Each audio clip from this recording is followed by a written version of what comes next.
하나님 말씀 창세기 23장 1절부터 20절입니다.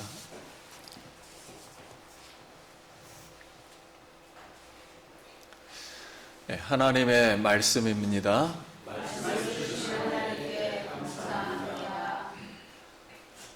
사라가 127세를 살았으니 이것이 곧 사라가 누린 햇수라.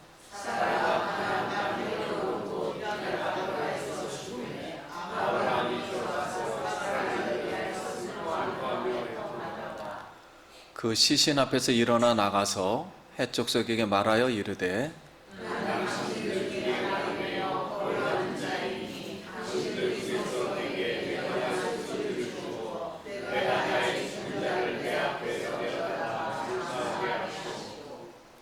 헷족속이 아브라함에게 대답하여 이르되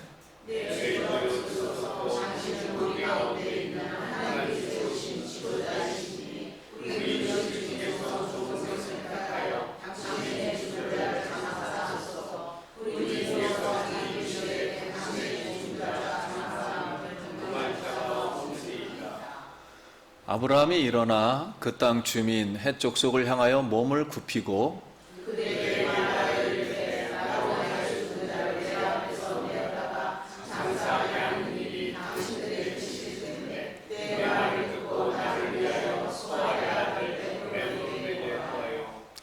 그가 그의 밭무리에 있는 그의 막벨라 굴을 내게 주도록 하되 충분한 대가를 받고 그 굴을 내게 주어 당신들 중에서 매장할 소유주가 되게 하시기를 원하노라 하매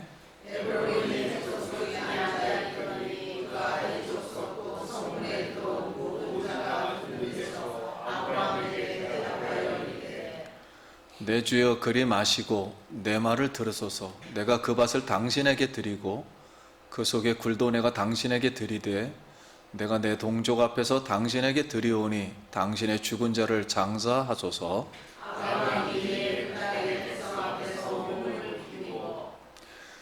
그 땅의 백성이 듣는 데서 에브론에게 말하여 이르되 당신이 합당히 여기면 청하건대 내 말을 들으시오. 내가 그 밭 값을 당신에게 주리니 당신은 내게서 받으시오. 내가 나의 죽은 자를 거기에 장사하겠노라. 내 주여 내 말을 들어서서 땅값은 400세겔이오나 그것이 나와 당신 사이에 무슨 문제가 되리이까? 당신의 죽은 자를 장사하소서.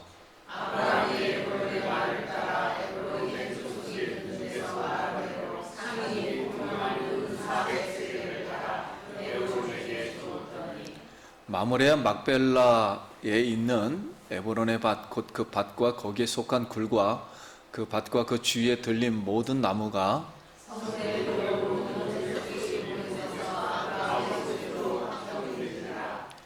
그의 아브라함이 그의 아내 사라를 가나안 땅 마므레 앞 막벨라 굴 장사였더라. 마므레는 곧 헤브론이라.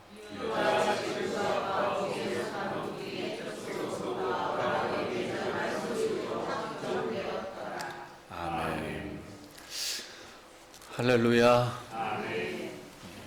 성도님 만나서 반갑습니다. 우리 인사 한번 하겠습니다. 한 주간 평안하셨습니까? 우리 같이 한번 따라하겠습니다. 하나님 아버지,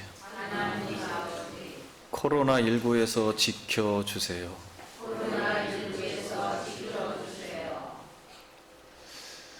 우리의 희망은 예수 그리스도이십니다. 오늘 은혜 받을 말씀의 제목은 사라의 장례식입니다. 같이 한번 시작. 사라의 장례식. 사라의 장례식을 통해서 성경이 우리에게 주는 교훈을 이 시간 말씀을 같이 생각해 보겠습니다. 자, 이 말씀 전에 하나님의 시험에서 아브라함이 승리를 하였습니다. 그래서 하나님은 이삭을 번제해서 다시 돌려받았어요.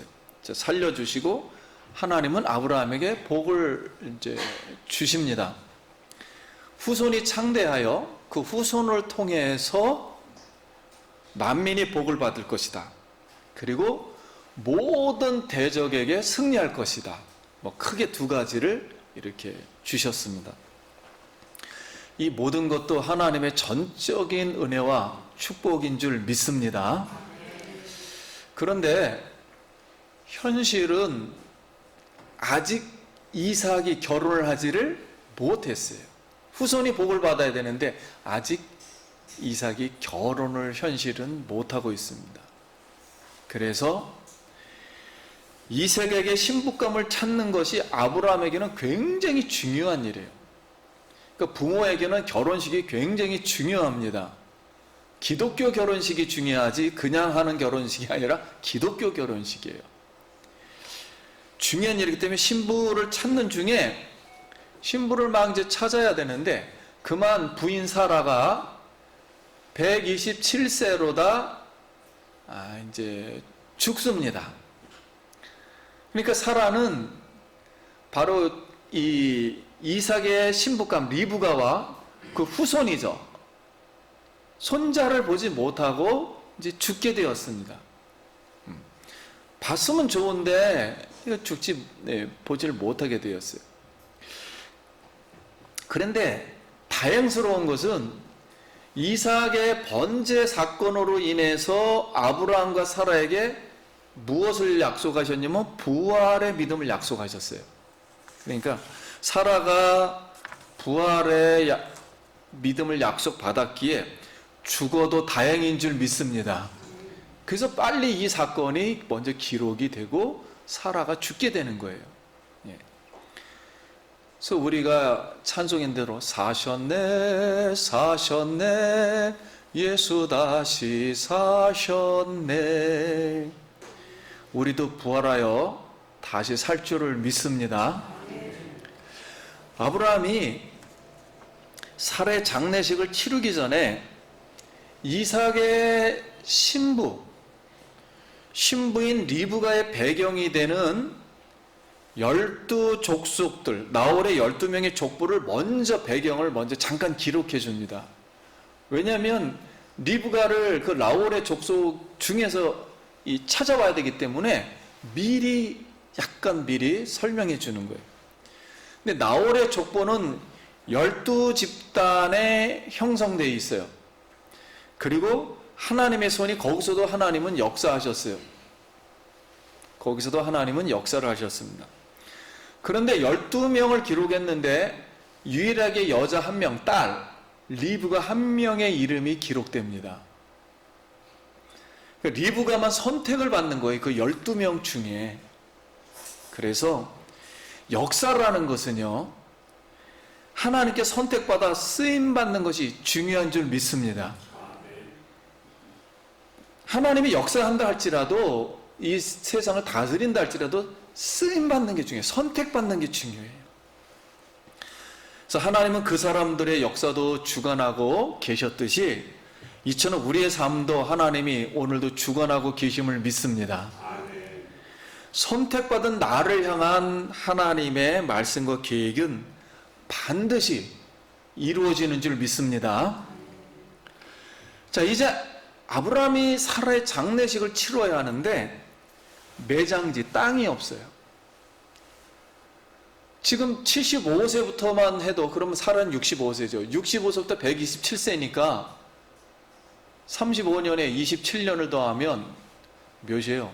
거의 60년이 가까우도록 땅을 소유를 못했어요. 근데 이제 죽었습니다. 땅을 소유하지 못하고 죽었어요. 그래서 헷족속 사람에게 정중하게 제안을 합니다. 우리는 나그네와 외국인으로 여기서 살았다. 몇 년을 사는 거예요? 60년을 거기서 사는 거예요. 60년을 여기서 살았다, 가나안 땅에서. 그러니까 에브론이 가지고 있는 땅, 막벨라 굴과 연결된 그 밭을 우리에게 그냥 아예 영구히 파십시오. 그러니까 공식적으로, 법적으로 효력이 있는 땅이 되도록 정식으로 이 땅을 파십시오. 소유하도록. 그렇게 제안을 했습니다. 그랬더니 핵족 속에 있는 사람들이 우리나라도 마찬가지잖아요. 우리나라 사람의 영주권을 갖지 않으면 땅을 살 수가 없듯이 아브라함도 본토박이가 아니기 때문에 당신 우리 해족속 사람과 결혼해야만 땅을 살 수가 있습니다. 근데 그러니 자격이 없으니 팔 수는 없습니다, 법적으로. 그래서 매장지 일단은 그럼 사람이 돌아갔으니까 아무데나 묻으십시오. 매장은 허락은 하겠습니다. 장례식은 아무 땅이나 막 일단 허락은 하지만 팔 수는 없습니다. 이렇게 이제 한 거예요. 해족속 사람들이. 그러니까 아브라함의 입장에서는 그렇게 할 수도 있잖아요. 뭐 매장만 하면 되니까. 그런데 저는 땅이 꼭 필요합니다. 꼭 쌓아야 되겠습니다. 그러니 원하는 대로 부르십시오. 그 땅값을 다 드리겠습니다. 이제 이렇게 또 다시 제안한 거예요. 그래서 우리가 땅을 일단 영구하게, 이 사람만 죽는 게 아니라 많은 사람들도 우리 나에게 딸린 식구들이 한두 명이 아니기 때문에 영구하게 땅을 아예 파십시오. 그랬더니 에그론이 그러면 400세갈 내시기 바랍니다. 그런 거예요. 특별로다. 그럼 400세겔. 그러면 400세갈 내도 서로 문제가 되지 않겠죠? 하고 이렇게 말을 한 거예요. 아브라함이 전혀 문제가 될 것이 없습니다. 다 드리겠습니다. 그랬어요.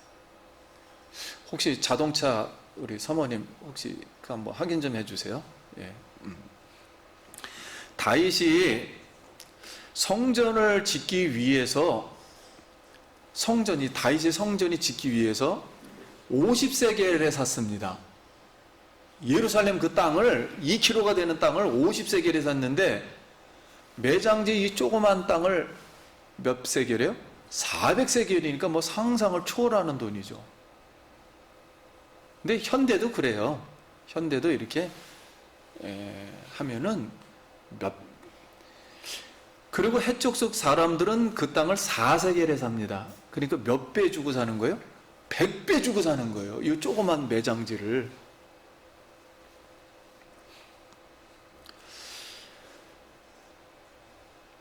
그래서 아무튼 100배를 주고 사라를 거기다 매장을 했습니다. 장례식을 치렀어요. 그러면 막벨라 그 사라의 무덤이라 그랬죠. 이 무덤. 우리는 별로 중요하게 생각 안 해요. 이제 갔으니까. 근데 성경은 이걸 가장 중요하게 생각하고 있는 거예요, 지금. 그리고 처음으로 가나안 땅에 첫 번째로 돈 주고 산 땅입니다. 공식적으로. 처음 땅을 소유하는 거예요, 아브라함이. 공식적으로. 이렇게 영구한 땅을 만든 이유가 뭘까요? 이 성경은 이걸 왜 기록했는가? 우리에겐 중요하지 않지만 성경은 이걸 가장 중요한 사건으로 기록한 거예요. 그래서 매장지가 주는 교훈은 아브라함 마음속에 하나님의 약속의 말씀은 반드시 이루어질 것이다. 즉 이삭의 후손들이 이 땅을 차지할 줄 믿습니다. 그걸 믿고 사는 거예요. 그걸 증거로 남기기 위해서. 그래서 앞으로 믿음의 후손들이 나를 만날 것이다. 사라와 나를, 믿음으로 산 나를 만날 것이다. 그래서 지금도 이스라엘에 가면은 이스라엘의 그 성지 국보 2호가, 국보 1호는 통곡의 벽이고요. 제2호는 사라의 매장지입니다. 그래서 전 세계 사람들이 사라의 매장지에 와가지고 그거를 구경을 해요. 국보 2호로 돼 있으니까. 이 뜻은 이렇게 하는 거죠. 야, 아브라함은 사라의 장례식을 통해서 믿음으로 살겠다는 증거를 남겼어요. 그랬듯이 세계에 있는 모든 하나님을 믿는 사람들은, 후손들과 나그네들은 사라의 무덤을 보면서 나도 누구처럼, 아브라함처럼 약속의 말씀은 반드시 이루어진다. 하나님의 말씀은 반드시 이루어진다. 하나님은 나를 통해서 반드시 하나님 뜻을 이루실 줄 믿습니다.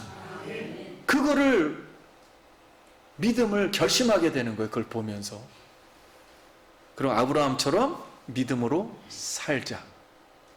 근데 아브라함의 믿음은, 우리가 아브라함 믿음을 배우잖아요. 아브라함의 믿음은 끝이 어디냐면 어디라 그랬죠? 부활입니다. 우리의 믿음은 지금 끝난 게 아니에요. 내 몸이 뭐가 돼야만이 부활돼야 끝나요. 일단 우리의 믿음만큼만은. 구원은 또 다른 문제예요. 믿음만큼은 부활이 돼야만 끝나는 문제예요. 그래서 믿음의 사람, 김호식은 죽지 않고 부활한다, 이런 뜻이에요. 같이 한번 해볼까요? 믿음의 사람. 여러분 이름 죽지 않고 부활한다. 아멘. 예, 이거를 설명해 주려고 그 매장지를 굳고 살려고 했던 거예요. 그냥 묻어도 되는 걸 굳고 희생을 치러가면서 그 매장지를 산 거예요. 그럼 아브라함은 공짜로 주는 땅을 거절하고 비싸게 산 이유가 뭘까요? 그때 햇사람은 그냥 공짜로 이렇게 매장시킨다 그랬어요. 그런데 여러분, 세상 사람이라는 것은요, 햇사람은 변할 수 있어요. 나중에 뭐 일이 생기거나 거기에 무슨 일이 생기면은 야, 무덤 파, 그러면 팔 수밖에 없잖아요. 세상은 항상 변하기 때문에 세상은 무조건 변합니다. 그렇기 때문에 절대적이지가 않아요.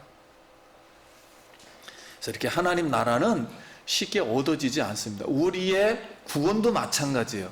그리고 하나님의 통치도 마찬가지고요. 그래서 비싼 대가를 반드시 지급해야 됩니다. 그래서 성도님 여러분, 탐욕스러운 세상에 공짜를 조금 얻으려고 우리의 영혼을 맡기지 말길 바랍니다. 우리 수많은 기독교인들이 자신의 영혼을 아무데나 잘 맡겨요.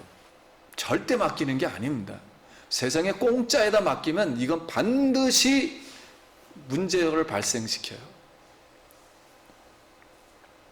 그래서 시간과 물질과 열정 없이 하나님을 아는 것과 영생 얻는 신앙생활은 경계해야 됩니다.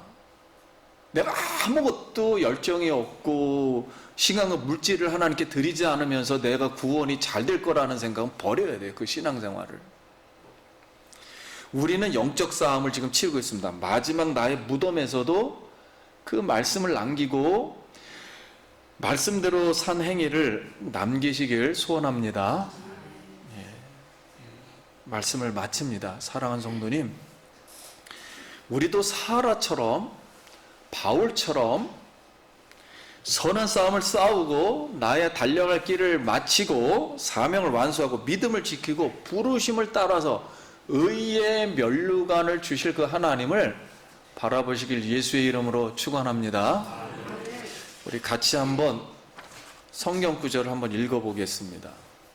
제가 1절 읽으면 2절 읽겠습니다. 하나님 앞과 살아있는 자와 죽은 자를 심판하실 그리스도 예수 앞에서 그가 나타나실 것과 그의 나라를 두고 엄히 명하노니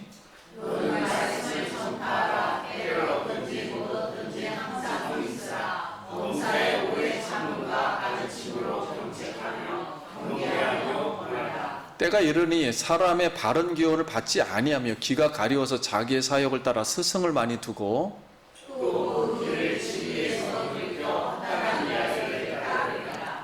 그러나 너는 모든 일에 신중하여 고난을 받으며 전도자의 일을 하며 내 직무를 다하라.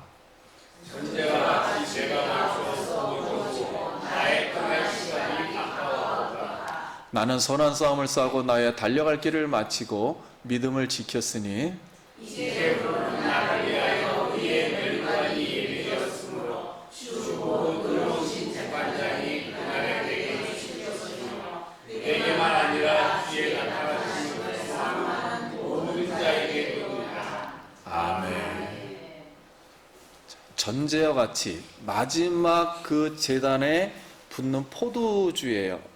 사도 바울은 죽을 때 전제와 같이 자기 몸을 온전히 영혼을 다 들여서 태워지길 바래서 하나님 앞에 드려지길 바라고 떠나갈 기약이 가까웠다. 이것은 배를 항구에 줄을 묻었는데 배가 저 멀리 떠나가는 거예요. 그것이 내가 지금 죽음으로 이제 떠나간다는 거예요. 그런다 할지라도 마지막 이 몸을 전제로 하나의 포도주가 되어서 마지막으로 드리겠다는 거예요. 그러면서 이 에베소에 목회하고 있는 디모데에게 이 말씀을 전한 겁니다. 성도님 여러분, 사라와 같이 선한 싸움을 사라는 다 싸워서 이겼습니다. 이삭을 낳았어요. 그리고 자기 할 일을 다 마치고 돌아갔습니다. 이랬듯이 우리 사명 잘 마치고 하나님께 의의 명령은 받을 걸 생각하고 마지막까지 이 신앙을 잘 지키길 간절히 소원합니다. 하나님 감사합니다. 사라의 매장지를 통해서 우리가 세상에 어떤 희생의 대가를 비싸게 주고 손해를 봐도 하나님 나라를 위해서 나의 신앙을 지키고 믿음을 지키고 하나님을 만나고 그 면류관을 받아서 하나님께 영광 돌리는 생애가 되도록 하나님 은혜 베풀어 주시옵소서. 예수님 이름으로 기도드립니다. 아멘.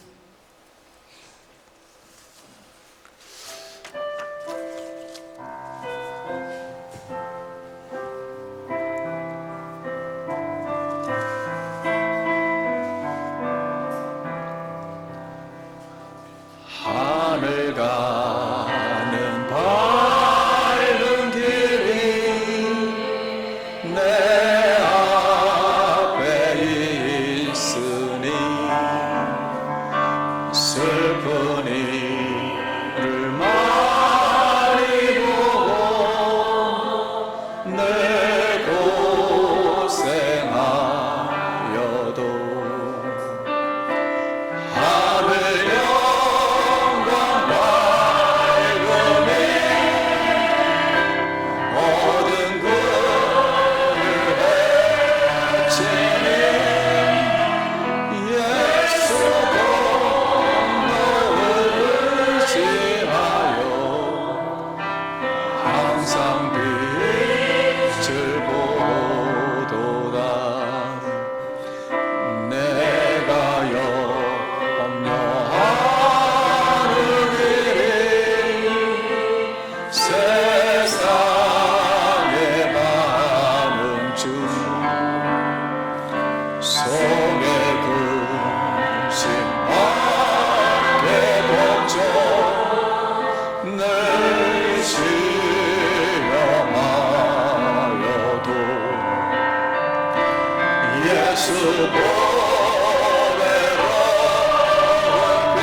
항상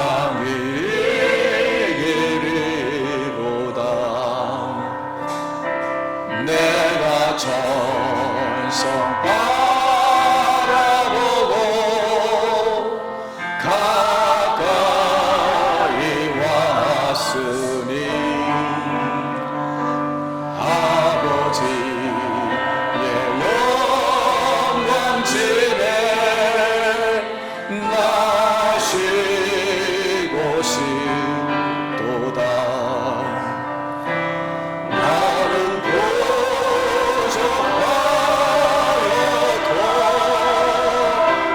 영정하실 터이니 영광 나라 되시는 분 우리 구주 예수라. 아멘.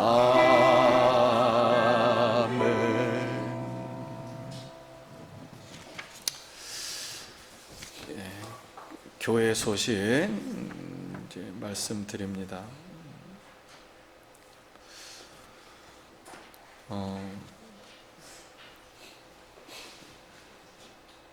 우리 주보에 일단 참조해 주시고요.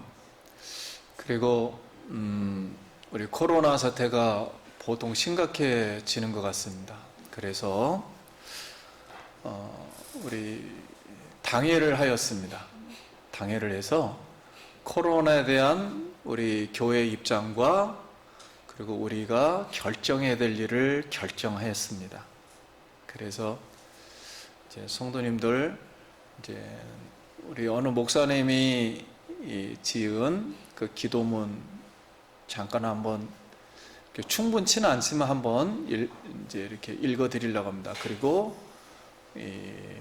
다윗의 그 전염병에 대한 신앙 고백, 그것을 영상을 하나 보려고 합니다. 그리고 이렇게 저희 당에서 결정한 것은 주일 예배, 수요 예배, 금요 예배만 드리겠습니다. 그리고 나머지 모든 활동은 다 하지 않도록 하겠습니다. 그래서 이제 가장 코로나의 문제는 식사하는 거예요. 그래서 일단은 식사를 3월 한 달 동안만, 그래서 추이를 보다가 좋아지면은 바로 광고를 드리겠습니다. 그래서 일단은 점심도 없고요, 오후 예배도 이제 개인이 드리도록 하겠습니다. 그래서 성경에 보면 함께 따로라는 말이 많이 나와요. 함께 따로. 그래서 이번에 좋은 기회다 생각하고, 그리고 한 명이라도 코로나에 걸리거나 그러면 바로 이게 폐쇄가 되고 직장에도 문제가 되고, 이게 그래서 무슨 정부에서 이렇게 교회를 향해서 예배 드려라 말아라 이렇게 할 수는 없어요. 그러나 우리가 결정하는 것입니다. 그래서 이걸 어느 정도 따라줘야 되고요. 중세 때도 역병 걸렸을 때 막 그냥 모였다가 다 죽었어요, 교회에서. 그런 경우도 있었습니다. 그런 경우도 있었고, 그래서 제가 생각을 하다가 당회를 열어서 우리도 어느 정도는 이웃이나 나라를 기억해야 돼요. 그래서 이제 앞으로 성도님들에게 부탁드리고 싶은 것은 이제 이걸 잘 이렇게 좀 따라 주시길 바라고, 코로나 사건이 이렇게 이제 우리나라의 전후를 가를 것 같습니다. 신앙의 전후도 가를 것 같고 기독교 역사의 전후도 가를 것 같아요. 그래서 이 사건은 보통 사건이 아닙니다, 이제는. 그래서 이제 성도님 개인적으로도 이번 기회를 통해서 다시 이제 신앙 모양 패턴이 다 바뀔 것 같고요, 우리나라 기독교 역사의 패턴도 바뀔 거고 다 바뀔 것 같습니다. 이렇게 큰 사건 중에 하나예요. 우리의 영혼과 이 나라를, 가정, 이런 걸 다 흔들어 놓은 거예요, 지금. 그래서 이렇게 쉬운 것 같지만 전 세계로 지금 확산이 되고 있어서 이렇게 결정을 하였습니다. 그래서 그냥 간단한 예배만 하나님 앞에 드리는 거로 우리가 이제 수용을 하는 겁니다. 뭐 하나님께 많은 걸 해드리겠다 이런 생각을 좀 자제해 주시고 다 멈춥니다. 멈추고 이렇게 각자 이제 기도해 주시고 조심하시고, 이렇게 손 깨끗이 씻으시고 마스크 쓰시고, 모든 접촉은 이제 이렇게 삼가할 수밖에 없어요. 이걸 받아들여야 돼요, 우리가. 어떻게. 그리고 우리나라 국민 전체가 그냥 회개하고 받아들여야지, 여기서 이것저것을 얘기해야 큰 의미가 없습니다.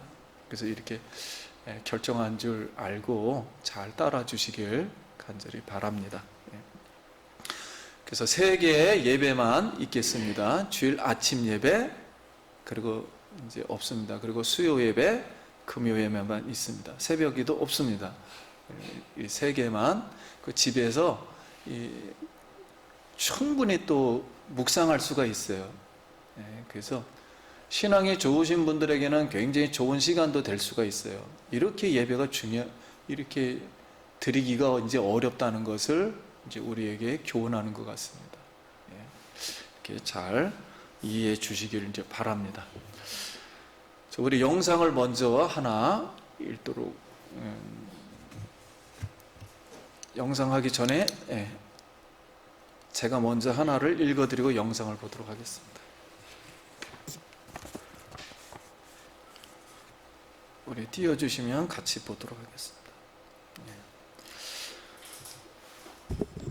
참회의 기도. 주님, 코로나19로 인해 불과 한 달 새 우리의 생활의 모든 것이 너무나 많이 바뀌었습니다. 요즘 상황을 보면서 우리가 얻을 수 있는 교훈이 분명히 있음을 보게 하시고, 우리가 잘못 가고 있었던 길을 반성하며 다시금 주 앞에 바르게 서는 기간이 되게 하여 주십시오. 주님, 우리는 지금 평범한 일상이 다시 오기를 간구합니다. 매일매일 일상이 가장 큰 축복임을 이제라도 알게 하시니 감사드리며, 그동안 주님이 주신 행복을 곁에 놔두고 행운을 찾아 헤맸던 죄를 용서하시며 무엇이 가장 소중한 축복인지를 깨닫게 하여 주십시오.